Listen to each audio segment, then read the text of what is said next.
Alhamdulillahirrabbilalamin.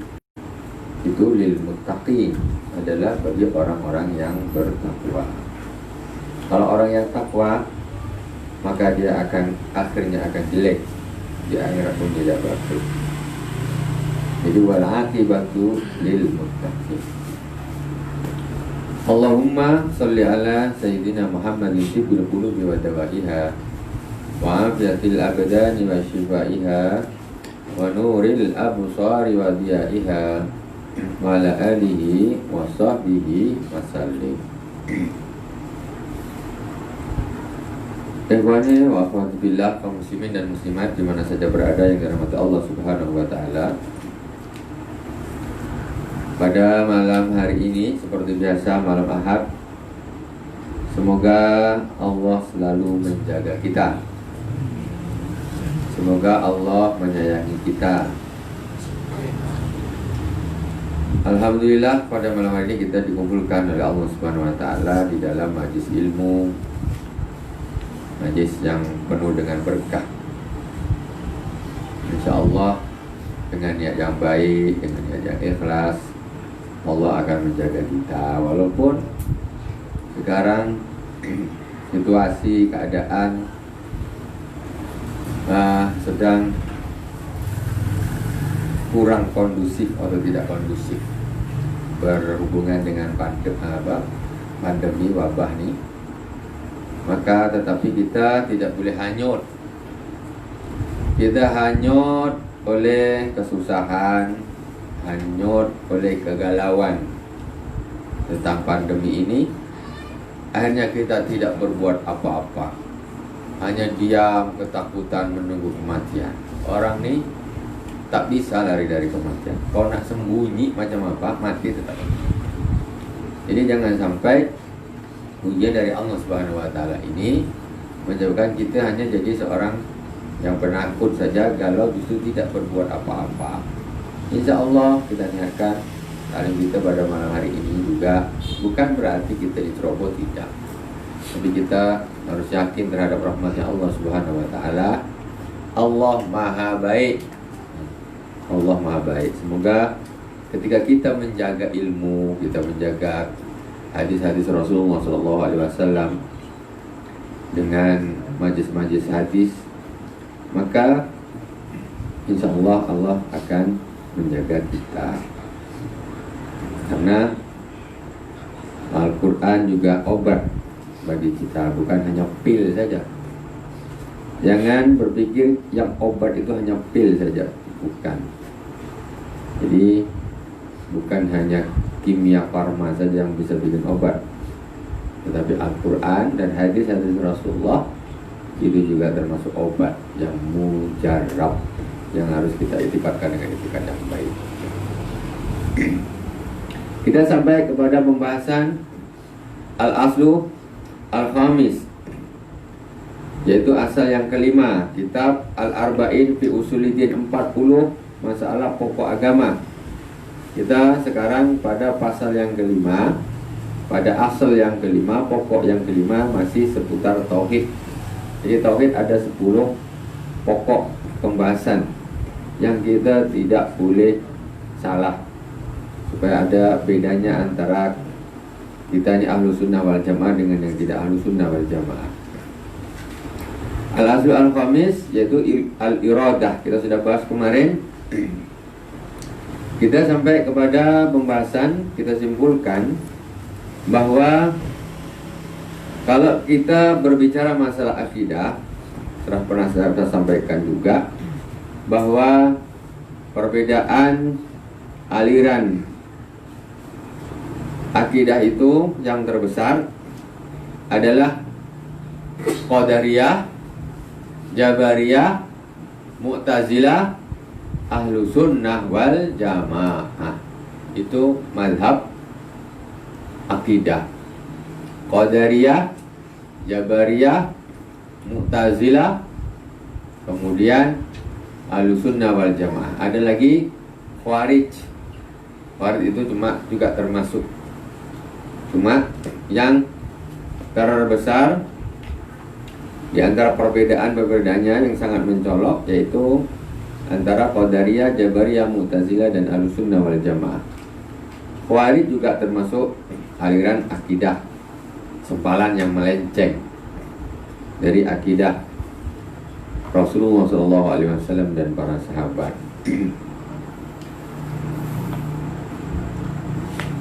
Di antara semua akidah tadi, kita paling tidak satu. Nanti sebelum kita membahas nih, ada satu pemahaman yang agak mudah, yaitu dari pemahaman Al-Imam Abu Hanifah. Imam Abu Hanifah ini termasuk akidah Ahlussunnah wal Jamaah. Cuma pemahaman beliau ini lebih mudah dicerna. Apa kata Al-Imam Abu Hanifah? Jadi Al-Imam Abi Hamid Al-Ghazali, yaitu Imam Ghazali, Muhammad bin Muhammad Al-Ghazali mengatakan, kalau orang kesulitan atau tidak sanggup untuk mencari hakikat kebenaran tentang masalah akidah, khususnya iradah ini, maka secara simpel dia bisa mengikuti pendapatnya Al-Imam Abu Hanifah. Fa'alaihi ayat taqida bihadzal bahthi ma alaihi Abu Hanifah rahimallahu ta'ala wa ashabuh, haitsu qalu ihdatsul istita'ah fil abdi fi'lullah wa isti'malul istita'ah al muhdasa fi'lul abdi haqiqatan la majazan. Jadi sekarang kan ada perbedaan yang sangat berlawanan antara Qadariyah dan Jabariyah. Ahlussunnah wal Jamaah di tengah-tengah. Kata Qadariyah, kalian harus ingat, Qadariyah ini maksudnya amal hamba nih, ini ditentukan 100% oleh hamba tersebut. Itu Qadariyah. Kalau Jabariyah sebaliknya, amal hamba itu ditentukan 100% oleh Allah Subhanahu wa Ta'ala. Jadi manusia ini seperti wayang, tak punya apa-apa, pokoknya Allah semuanya yang ngatur. Mulai dari menggerakkan jari begini, ini Allah semua nih, jangan semuanya. Manusia itu tersetir. Ini Jabariyah. Qadariyah kebalikannya, pokoknya semua ini manusia, kita yang lakukan ini kita semua nih. Ini kita, ini maunya kita ini semuanya nih. Ini kebalikan. Ahlussunnah wal Jamaah tengah-tengah. Di situ ada fi'lullah, di situ ada fi'lul abdi, di situ ada perbuatan Allah Subhanahu wa Ta'ala, di situ ada perbuatan manusia jadi satu. Terus macam mana gabungkannya? Susah sekali pembahasannya seperti ini. Jadi berbedanya tadi, kalau Qadariyah mengatakan semua amal ini semuanya manusia yang menentukan, seolah-olah Allah ini gak ikut andil terhadap perbuatan manusia, berarti Allah ini lemah. Sementara tidak begitu. Allah ini maha kuasa, Allah tentu ada campur tangan terhadap perbuatan manusia. Sebaliknya Jabariyah mengatakan total ini Allah Subhanahu wa Ta'ala, amal abad ini. Ini berarti menunjukkan, berarti manusia ini tersetir. Macam mana penanggung jawaban di akhirat nanti? Mau jadi apa, melakukan apa, semua Allah. Mau ibadah, mau maksiat, semua Allah itu.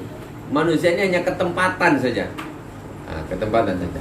Di sini bingung orang memahami. Macam mana nih? Ahlussunnah wal Jamaah di tengah-tengah.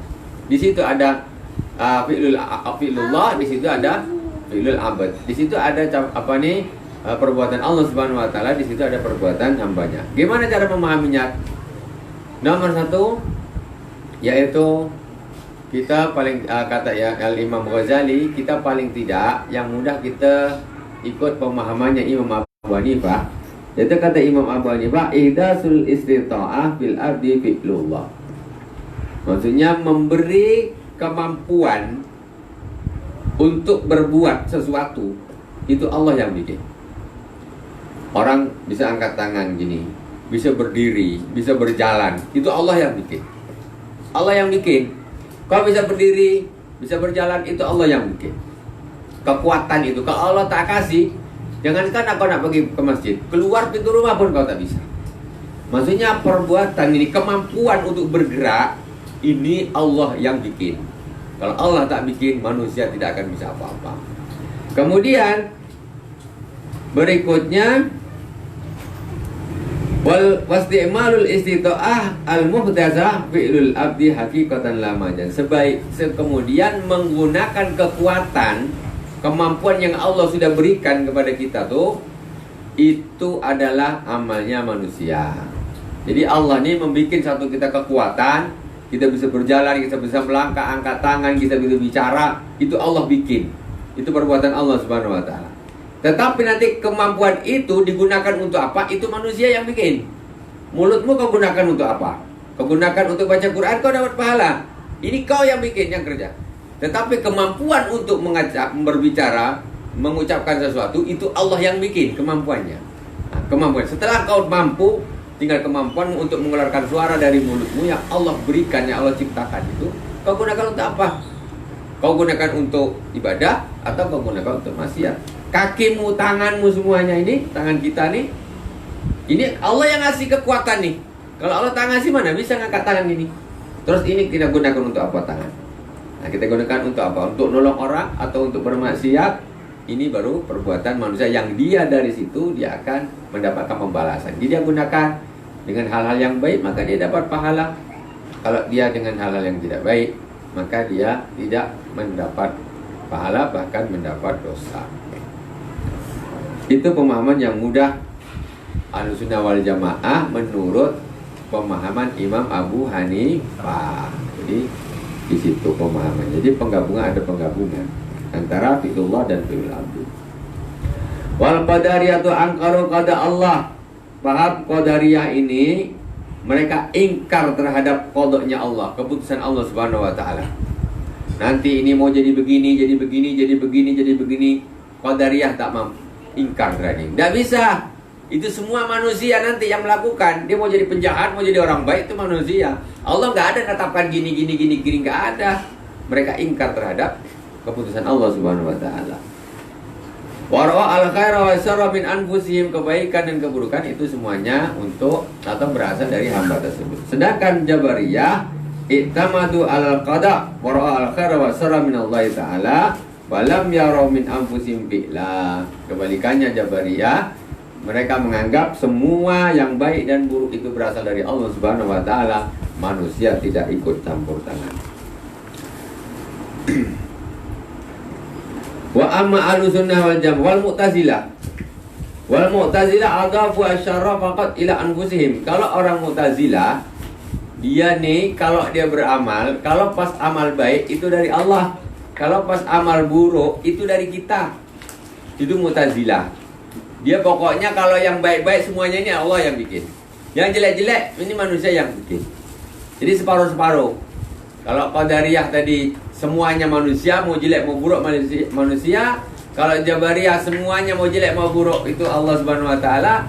Kalau Mu'tazilah, kalau yang bagus-bagus amal ini dari Allah, Allah yang bikin. Kalau yang jelek-jelek ini dari manusia. Itu perbedaan di antara perbedaan yang secara globalnya antara beberapa mazhab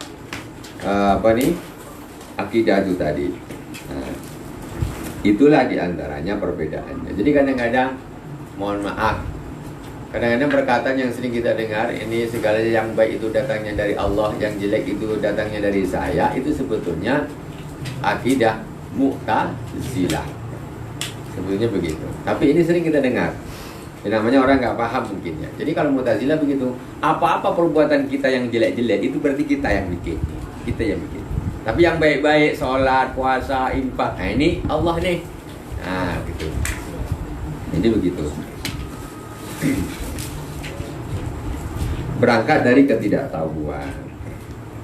Wal mazhabul mustaqim, idza qada lil abdi ta'ata fa alayhi ay yastaqbilahu bil juhdi wal ikhlas hatta yukrimahu Allahu bit taufiq wal hidayah. Liqaulihi wal ladzina jahadu liqauli ta'ala wal ladzina jahadu fina lanahdiyannahum subulana, yani alladzina jahadu fi ta'atina wa fi dinina li nuwaffiqannahum lidzalik la nuwaffiqannahum lidzalik. Jadi seorang apabila diberi Allah Subhanahu wa taala hidayah untuk taat, kemudian dia gunakan ketaatan itu dengan sungguh-sungguh, maka Allah Subhanahu wa taala akan membukanya baginya jalan-jalan ketaatan yang lain. Ini berhubungan dengan macam-macam qada. Wa'lam anna qada Allah taala ala arba'i aujuh. Qada at-ta'at wa qada al-ma'asi wa qada an-ni'am wa qada asy-syada'id. Sesungguhnya keputusan Allah Subhanahu wa taala itu ada 4 macam. Pertama, qada ta'at. Dikasih tulisan, dikasih qada, keputusan taat. Jadi orang yang taat, mudah ibadah. Kemudian qada al-ma'asi, bermaksiat.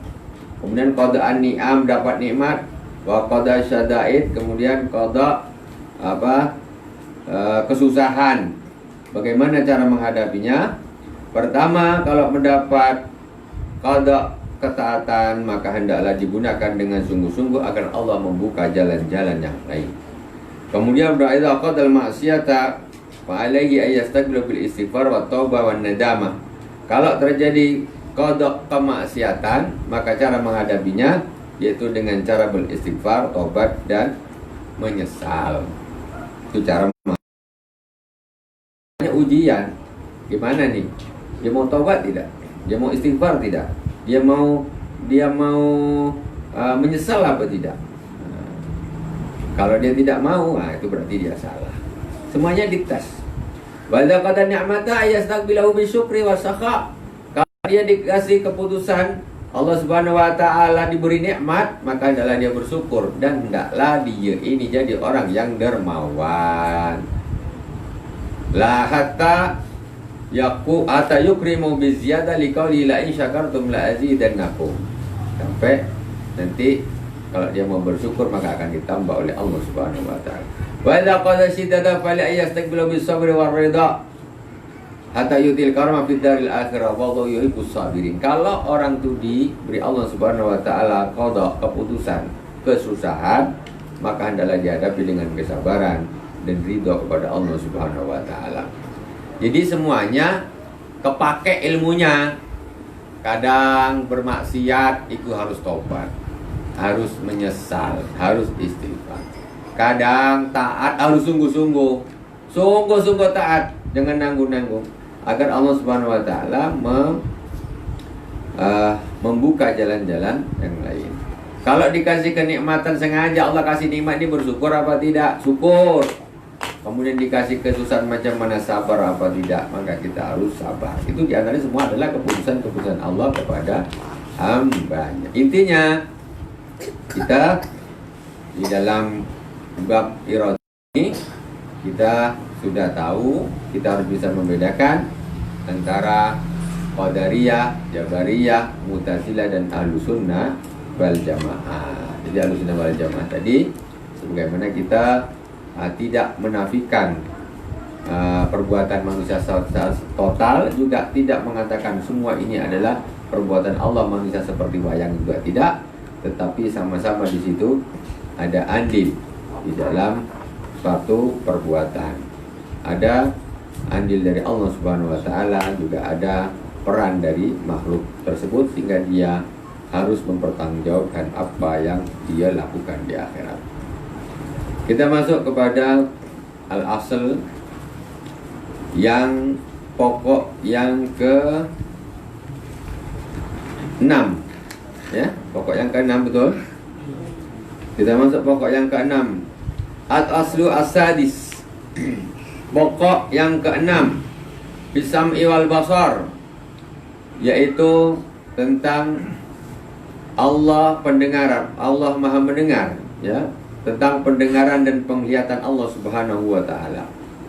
Tentang pendengaran dan penglihatan Allah Subhanahu wa taala. Wa annahu ta'ala sami'un basirun. Sesungguhnya Allah Subhanahu wa taala Maha mendengar lagi Maha melihat. Yasma'u wa yara, mendengar dan melihat. La ya'zubu an sam'ihi masmu'un wa in khafiya. Tidak ada yang terlepas dari pendengaran Allah Subhanahu wa taala sesuatu yang bisa didengar walaupun sangat-sangat samar sekali, gak ada yang terlepas. Ada semut berbisik-bisik, Allah tahu. Jangan dikira sekarang kita ini punya mikroskop manusia, punya enggak speaker untuk semut, jadi kita bisa dengar ngobrol apa, kita bisa membesarkan saja. Nah, tetapi Allah Subhanahu wa taala, apapun yang terjadi di muka bumi ini, suara walaupun itu suara semut atau hewan yang lebih kecil lagi, Allah tetap bisa mendengarnya. Wala yaghibu an ru'yatihi mar'iyun wa in daqqa.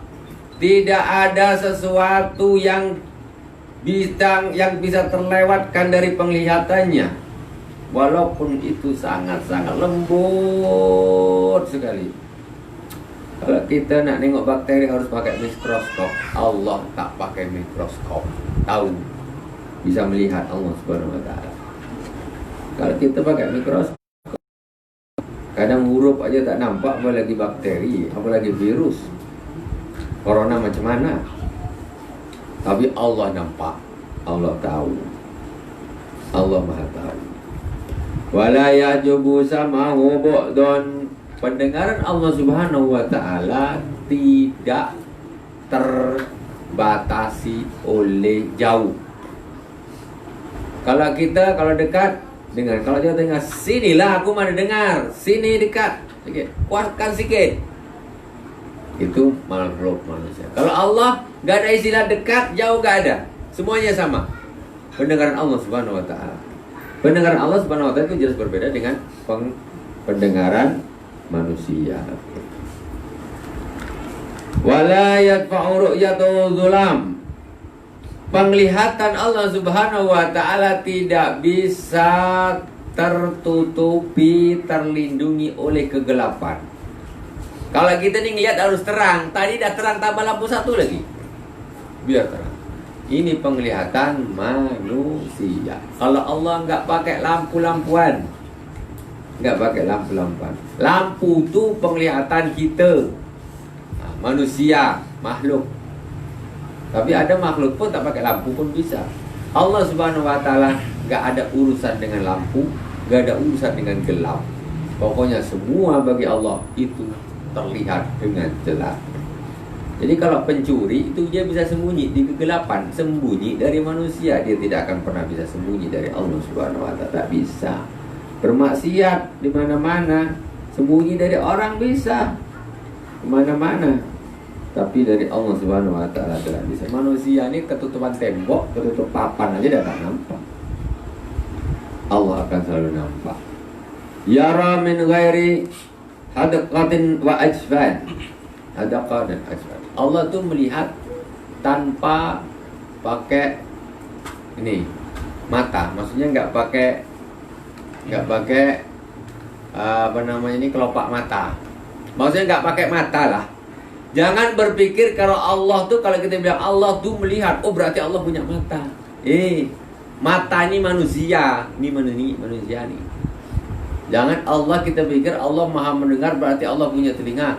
Allah maha melihat berarti Allah pakai mata ngelihatnya. Jangan begitu. Itu nanti kita jatuhnya jadi semacam tajsim. Tajsim menjisimkan Allah Subhanahu wa taala. Jadi Allah maha mendengar. Jadi bukanlah punya telinga seperti kita begini. Allah itu jelas berbeda dengan makhluk. Jelas berbeda. Kita tahu mata ini untuk melihat gini kan setelah Allah menciptakan kita. Jadi kita tahu, oh ini untuk melihat, ini gini, telinga ini untuk mendengar. Itu setelah Allah menciptakan. Kalau Allah tidak memberi contoh, kita pun tak tahu melihat itu pakai apa ya kira-kira ya. Gak bisa. Atau mungkin Allah Subhanahu wa taala menciptakan melihat itu pakai dengkul umpamanya. Tak pakai mata nih. Mata cuma untuk hiasan saja. Melihatnya pakai dengkul atau mata kaki sekali. Tengok, bisa melihat. Jadi bukan melihat itu harus pakai mata. Itu nanti jatuhnya mujassimah, ya, menganggap Allah itu berjisim seperti manusia. Enggak gitu. Jadi hilangkan prasangkaan yang seperti itu. Yasma'u min ghairi asmi'atin wala adzan. Allah Subhanahu wa taala itu mendengar tanpa pakai ini apa namanya ini? Bukan handsfree lah. Ini apa, daun telinga nih, daun telinga. Daun telinga. Allah tuh mendengar tak harus pakai daun telinga. Jangan berpikir. Semut punya telinga tak semut? Punya? Siapa pernah lihat? Jadi mendengar tuh sekarang bakteri. Kita kan lihat nih. Virus corona kalau dibesarkan bentuknya kan bulat. Itu kan macam gitu. Kita tak tahu lah, wallah alam, pokoknya orang tuh gambar kayak gitu. Telinganya yang mana? Matanya yang mana? Kakinya yang mana? Kan? Macam mana tuh? Jadi makhluk hidup itu kita jangan berpikir Allah itu bentuknya jadi macam manusia. Jangan gitu. Sekarang corona tuh dia punya mata tak? Kalau dia tak punya mata, dia macam mana nak hinggap ke sana ke sini? Terus macam mana? Dia punya tangan tak? Punya kaki tak? Punya telinga tak? Itu makhluk hidup dia. Yang lebih parah lagi, dia punya jantung tak? Macam mana kita, man? Virus corona dia nak nengok aja susah, apalagi kalau dia sakit jantung kita nak ngobat. Macam mana? Itu makhluknya Allah Subhanahu wa taala tuh. Dokter hewan mentok kambing, lembu, itu aja. Semut sakit gigi tak bisa ngobat dia. Mana bisa ngobat? Dokter hewan tuh. Tak tahu dia mutar-mutar kenapa habis makan gula kebanyakan sakit gigi. Masuk angin. Tak tahu dokter. Itu kelemahan manusia, itu keagungan Allah Subhanahu wa taala. Melihat, mendengar. Melihat tidak harus pakai mata, mendengar tidak harus pakai telinga. Buktinya itu tadi, kalau kita lihat virus corona, kalau kita besarkan kita bingung nak bedakan.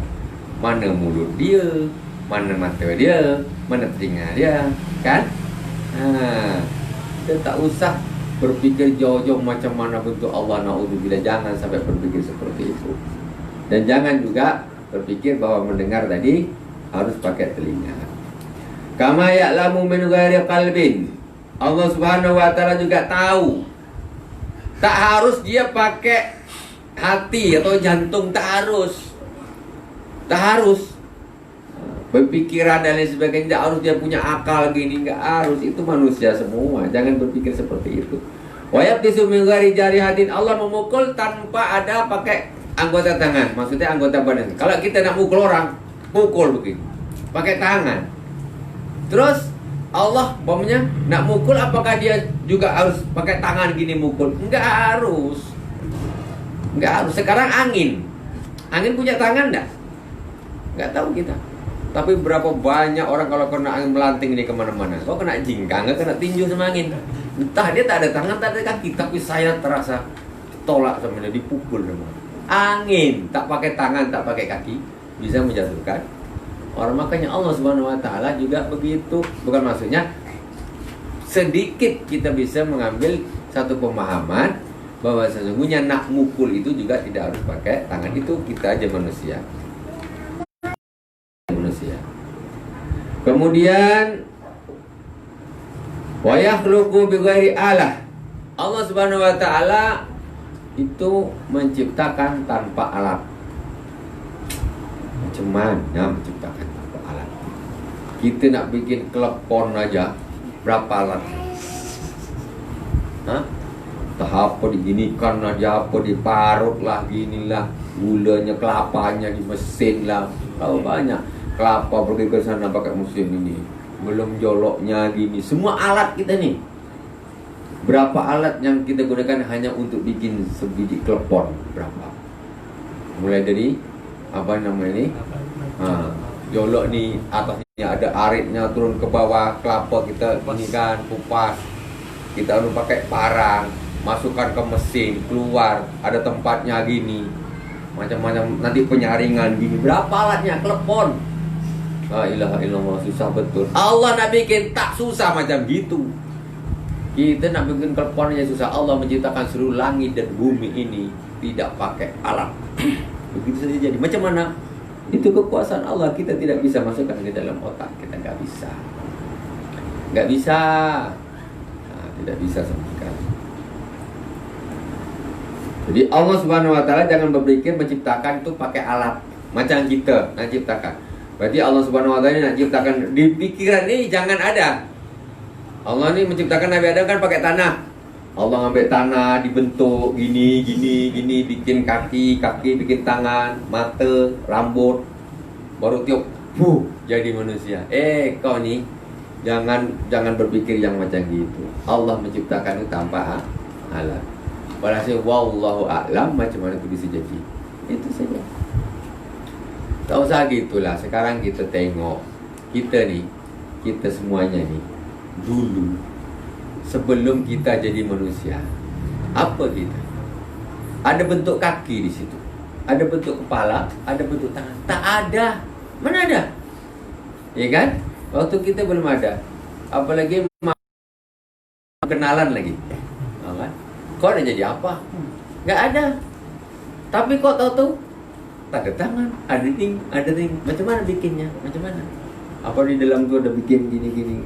Itu kekuasaan Allah Subhanahu wa taala.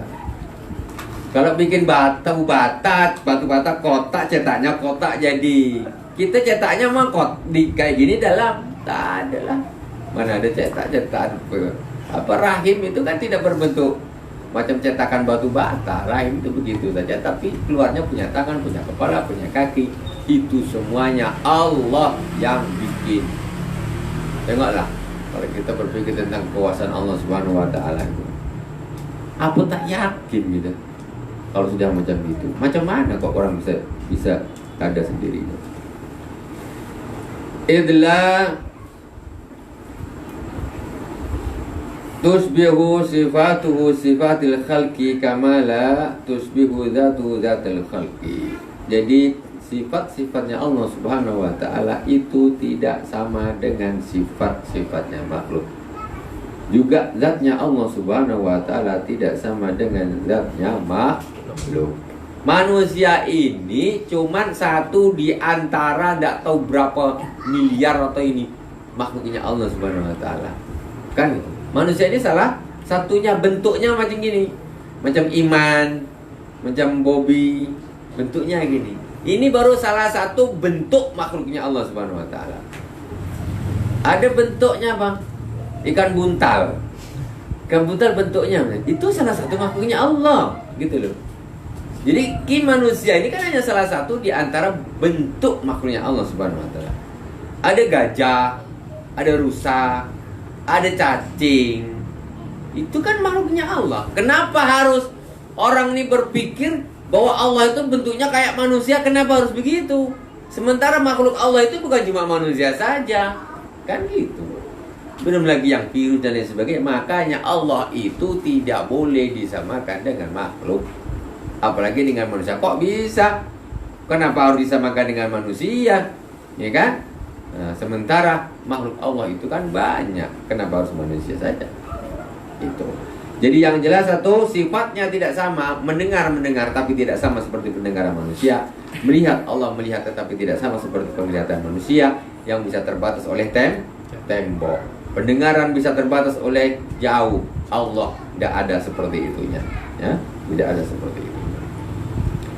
Al-aslu as-sabi, pokok yang ketujuh, fil kalam, yaitu membahas tentang kalamnya Allah Subhanahu wa taala.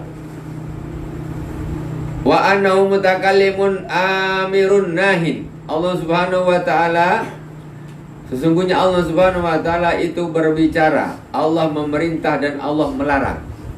Allah merintah dan Allah melarang. Allah berbicara.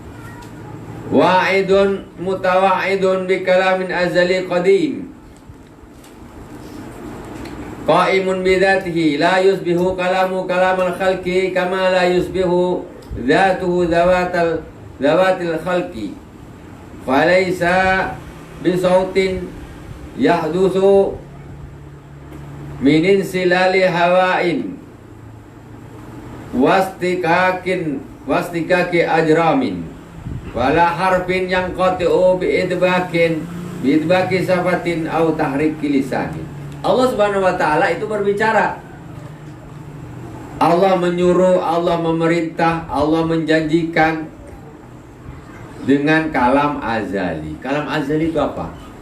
Kalam azali itu kalam yang semula tidak seperti makhluk.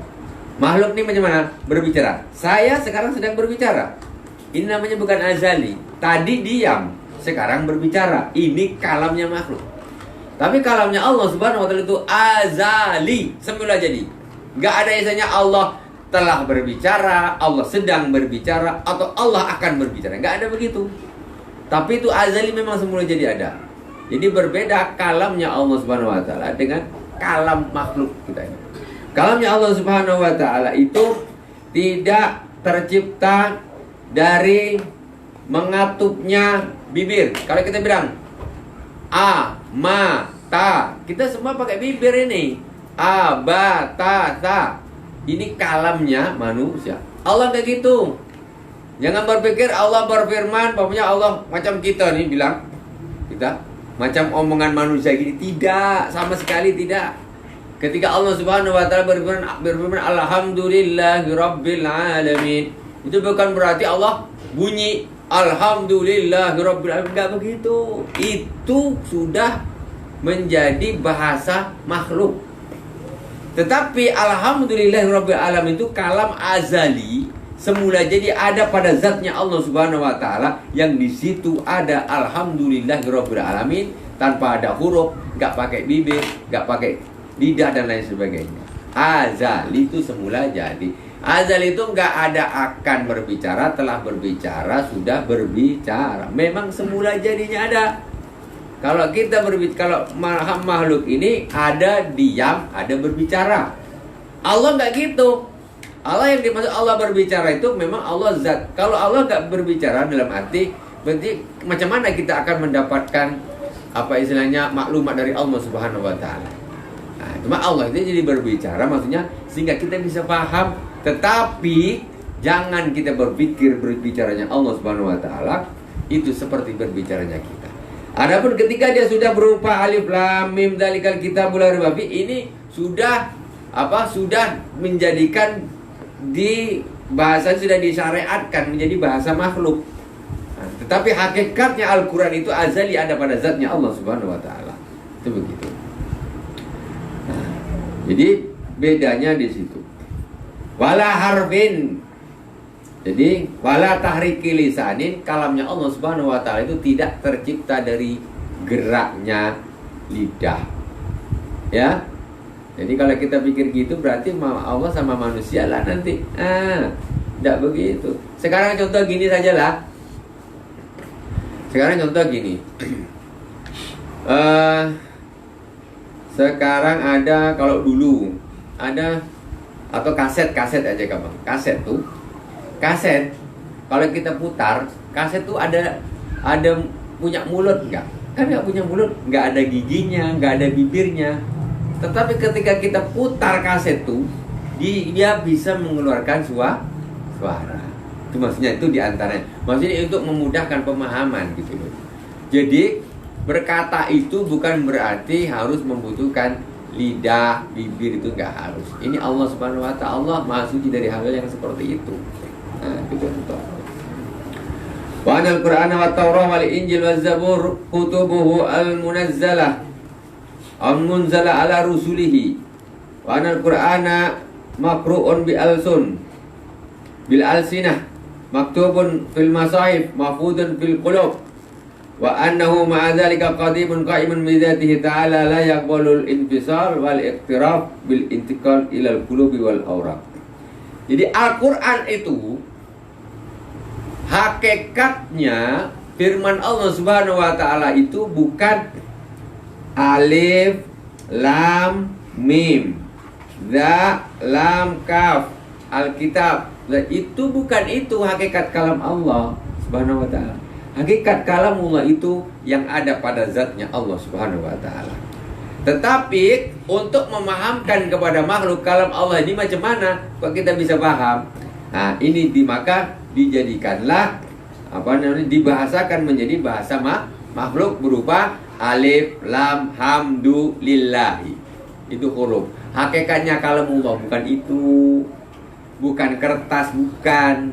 kalamullah itu adalah apa? Ada di zatnya Allah Subhanahu wa taala semula jadi, sebelum Al-Qur'an itu diturunkan. Itu sudah ada. Nah, itu memang semula jadi. Taurat, Zabur, Injil, Al-Qur'an semuanya. Wa anna Musa alaihissalam sami'a kalam Allah bi ghairi sautin wala harfin. Nabi Musa alaihissalam ketika di Gunung Turisina, itu kan makalamullah Musa taklima, dia mendengar kalam Allah Subhanahu wa taala itu tanpa suara, tanpa huruf. Macam mana? Sekarang contoh gini. Ibarat untuk mempermudah pemahaman. Ilham ini kan dihujam kadang-kadang di hati seorang mukmin. Nanti berupa apa? Kok dia nak ngomong gini gitu loh. Dia nak ngomong gini. Kadang-kadang ngomong ini macam mudah aja nak ngomong. Itu ilham dari Allah. Dari Allah ke sini, apa berupa huruf? Gak berupa apa-apa. Ilham itu tidak berupa apa-apa. Tapi ketika dia masuk ke dalam hati seorang mukmin yang soleh, keluarnya untuk memahamkan orang, jadi dia berupa huruf gitu. Jadi ibaratnya itu seperti itu. Jadi Nabi Musa alaihissalam ketika di Gunung Turisina, bukan dia mendengar Allah berfirman semacam Alhamdulillahirabbil alamin, Ar-Rahmanir Rahim, Malik Yaumiddin, bukan begitu. Kalamullah tanpa huruf, tanpa suara. Ibaratnya tadi semacam ilham, kayak gitu. Jadi yang dimaksud dengan Allah berbicara bukan berarti ngomong macam kita bentuknya nih. Nah, itu harus dipahami. Kalau sementara ini berpikir demikian, nanti pikiran yang salah ya. Nah, jadi maksudnya itu bukan harus yang namanya berbicara itu pakai mulut, tidak harus.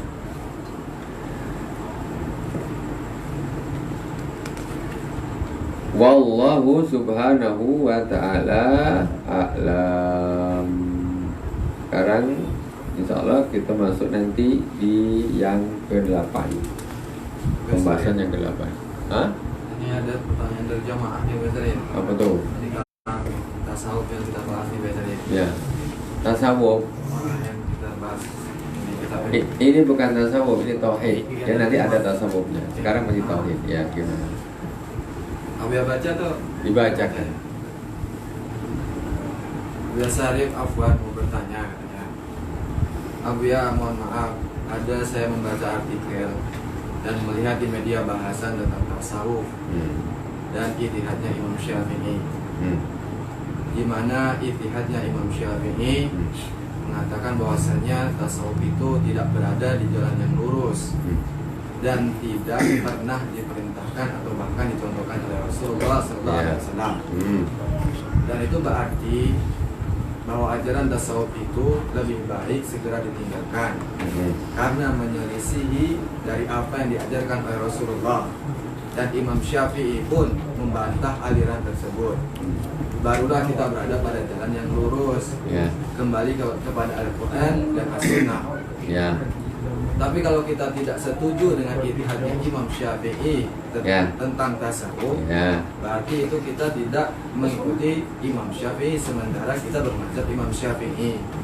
Karena salah satu imam mazhab yang kita yakini itu membantah dan mencela ajaran tasawuf tersebut. Jadi saya mohon pencerahannya Buya Sarif Al-Fakir. Dah, saya jawab. Jadi kata-kata itu pencatutan Imam Syafi'i namanya. Buktikan secara ilmiah Imam Syafi'i berkata demikian di mana, kitabnya apa, halamannya berapa. Ya, pencatutan Imam Syafi'i. Imam Syafi'i di dalam perkataan Imam Syafi'i yang masyhur, man tafaqqaha bila tasawufin tafassak. Barang siapa yang belajar fikih tanpa tasawuf, dia akan jadi orang fasik. Itu kata Imam Syafi'i. Kemudian waman tasawwafa bila tafaqquhin tazandaq. Barang siapa yang bertasawuf, maka tanpa bertasawuf, tanpa dengan fikih, maka dia akan jadi kafir zindik. Biasa pencatutan Imam Syafi'i seperti itu. Ada pencatutan kata-kata Imam Syafi'i yang ini dipotong. Jadi Imam Syafi'i itu mengatakan man tasawwafa man tasawwafa bila tafaquhin tazandak. Barang siapa yang bertasawuf tanpa fikih, dia akan jadi kafir zindik. sama orang ini diambil kata-kata Imam Syafi'i ini dipotong. Man tasawwafa faqad tazandaqa. Barang siapa yang belajar tasawuf maka dia telah kafir zindik. Itu orang nggak bertanggung jawab. Buktikan kalau ada Imam Syafi'i bilang begitu, bawa kitabnya ke sini kita baca sama-sama. Jangan Imam Syafi'i mengatakan menolak ini gimana? Mana buktinya dulu? Anda kok percaya? Buktikan. Yang menulis artikel tahu enggak kitab Imam Syafi'i yang dijadikan dasar? Jangan mudah percaya dengan artikel segini. Ini bukti nyata kok. Imam Syafi'i, perkataan Imam Syafi'i yang sangat masyhur, man tasawwafa bila tafaqquhin tazandaqa. Barang siapa yang bertasawuf tanpa fikih, dia akan jadi zindik. Dibuang. Apakah hancur jadinya? Sengaja untuk menghantam sufi dengan perkataannya Imam Syafi'i, tapi dengan cara yang tidak benar. Ya, dengan cara Anda jangan terlalu mudah percaya. Boleh percaya, saya akan percaya kalau orang yang mengatakan Imam Syafi'i bilang begitu, tunjukkan kitabnya apa, halaman berapa, terbitannya siapa. Jangan hanya begitu saja. Itu banyak orang yang salah paham. Orang-orang yang mengambil suatu hal yang memang tidak seperti apa yang tertulis. Saya tidak percaya sama sekali dengan artikel itu, sama sekali tidak percaya. Tanggung jawabkan artikel itu, kirimkan. Saya mau baca artikelnya, maksudnya tunjukkan rujukannya, redaksinya ini. Maksudnya ini ngambil dari kitab Imam Syafi'i, kamu Imam Syafi'i ngomong gini, ini di mana, tunjukkan kalau dia bisa. Halaman berapa, itu baru namanya tanggung jawab. Anda jangan mencatut-catut Imam Syafi'i sementara Imam Syafi'i tidak mengatakan demikian. Jangan macam-macam. Ya. Jangan menghantam tasawuf dengan lisannya Imam Syafi'i sementara Imam Syafi'i adalah orang yang mendukung tasawuf. Oh, berbahaya orang seperti itu. Anda nggak usah ngeser-ngeser, nggak usah percaya, kecuali Anda tahu ini ngambilnya dari mana. Imam Syafi'i yang mana, bukunya yang mana, halaman berapa, tanya dulu. Anda ngeser-ngeser gini harus tahu. Sekarang sudah terbukti banyak yang seperti itu. Jadi kata-kata Imam Syafi'i itu dipotong-potong, disalahpahami. Halaman sekian Imam Syafi'i bilang gini, halaman sekian bilang gini, diambil untuk sengaja mana perkataan-perkataan kadang-kadang dipotong dan sebagainya yang bisa itu untuk menghantam dengan kata-kata Imam Syafi'i tersebut. Enak kali bilang Imam, kalau betul-betul ikut Imam Syafi'i tinggalkan tasawuf. Ente bilang gitu, enak kali. Ayo ngaji dulu, bawa kitabnya Imam Syafi'i di sini. Gitu. Jangan mudah percaya kalau hanya sekedar selebaran segini artikel. Mana? Yang nulis artikel siapa, kejar. Aku akan percaya kalau nulis artikel itu bertanggung jawab, ya. Bukan saya tidak percaya. Tanggung jawab, bawa kitabnya di sini kita kaji bersama. Mana Imam Syafi'i yang bilang begitu? Mana Imam Syafi'i yang bilang begitu? Kalau Anda berani sini, kalau nggak berani, nggak usah bikin artikel. Nggak usah. Itu fitnah luar biasa terhadap Imam Syafi'i. Fitnah luar biasa. Na'udzubillah semua, na'udzubillah. Jadi ya kalau ada macam gini, yang kena orang awam yang bodoh-bodoh. Orang awam bilang, tengok Imam Syafi'i bilang tak suka tasawuf. Mana buktinya Imam Syafi'i tidak tahu? Kita kejar ke atas. Kalau orang berpikir, orang ada ngaji, engkau bilang Imam Syafi'i tak cocok tuh mana perkataan Imam Syafi'i? Itu kalau orang sudah pernah tahu, sudah berilmu. Tapi kalau orang awam, iya pula. Orang ini macam mana kata mazhab Syafi'i ini Imam Syafi'i tak cocok. Kok dia pula ikut tasawuf? Itu Anda makanya belajar tuh harus jelas gurunya siapa. Jangan itu artikelnya ngambil dari mana tuh? WhatsApp apa FB? Belum tahu ya. Belum tahu. Dia ngirim pertanyaan gitu aja. Ya. Maksudnya jangan mudah percaya sampai yang mengirim itu menunjukkan betul dasar kamu apa, kitabnya apa, halaman berapa, baris keberapa. Harus gitu. Yang nulis ini siapa? Jangan pakai bahasa abu saja, tapi tak tahu orangnya mana. Menulis tetapi bersembunyi. Jangan tunjukkan wajahmu di mana. Kau kalau memang betul-betul menyampaikan kebenaran, sampaikan ini dasarnya ini, dasarnya ini, dasarnya ini, dasarnya ini. Banyak sekali. Jadi perlu diperhatikan semua yang mereka sampaikan, jangan ditelan mentah-mentah. Jangan ditelan mentah-mentah. Banyak sekali yang itu hanya pencatutan, kitabnya masuknya gini, dia bilang dengan yang lain. Karena kalian nggak tahu kitabnya. Tengok bentuk cover kitabnya aja nggak tahu. Cuma dengar Imam Syafi'i nggak suka tasawuf. Iya, kok langsung percaya? Mana bisa gitu? Kalau orang tolibul ilmi, orang berilmu, sebentar bang, kitabnya yang mana dulu? Tunjukin saya. Dia jawab judul kitabnya aja dia nggak bisa. Kok Anda berani bilang Imam Syafi'i nggak setuju?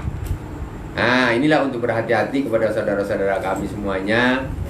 Ya, jangan mudah percaya dengan artikel yang mencatut nama-nama ulama sampai dia betul-betul menunjukkan referensinya. Dan kadang-kadang referensi itu dijelaskan, kadang ulama tuh menerangkan bab ini gini, yang dimaksud lain tapi dipotong, akhirnya pemahamannya jadi lain. Itu harus dikaji betul, kitabnya dibawa, dibaca betul. Tidak bisa juga kadang-kadang cuma satu muka ini gini. Kadang-kadang ini pembahasan apa, ini pembahasan apa. Jadinya bisa berbeda-beda maksudnya. Akhirnya dari situ dicatut-catut, dikatakan Imam Syafi'i tak suka tasawuf. Kata siapa? Imam Syafi'i tak suka tasawuf. Gitu ya, kira-kira begitu. Intinya jangan mudah percaya sampai dia betul-betul menyebutkan referensinya tuh dari mana. Baca Arab aja mungkin dia nggak bisa. Bilang Imam Syafi'i bilang ini, kau dapat dari mana kitabnya? Jangankan punya kitabnya, baca judulnya aja nggak bisa. Jadi mereka itu hanya pesan berantai saja. Dari orang nggak tahu dikirim ke nggak tahu, dari yang nggak tahu dikirim ke nggak tahu. Pokoknya dia itu cuma ikut-ikutan saja, tanpa ada mencari kebenaran dengan sesungguhnya.